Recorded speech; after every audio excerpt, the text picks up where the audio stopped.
Ito sana yung gagamitin namin na pang check ng insert coin, kaso na-ban kasi paulit-ulit yung request ng coin. So we'll try this laptop kung okay. So dito natin ita-try. Okay? So pasok muna tayo sa AP. Ito yung AP. Connect tayo dyan sa AP. Tapos pag na-connect na tayo, okay. Yan na. Nag-redirect na tayo sa insert coin sa dashboard. Insert coin tayo. Ayan. Pwede ka nang maghulog ng piso. Ayan, ito try 5, namin yung o hiniram 10. namin na coin. Pagkatapos ay Price lock pindutin mo kung na pwede. ang done at i-enjoy mo ang pagbabrowse sa internet. Ano ba? Maraming salamat. Hindi mo naman nakawal din eh. Ito naman. Hindi pa ganun. Baka hindi sa ano nga. Hindi.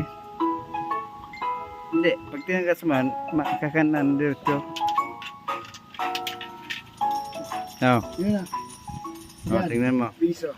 Pwede ka nang maghulog ng piso, Asa- 5 o 10. Try natin yung 5 piso. Pagkatapos ay pindutin mo na ang done at i-enjoy Try mo namin ang yung 5 pagbabrowse piso. sa internet. Maraming salamat. Pumasok siya. Ayan. Naging 1 hour, naging 6 pesos.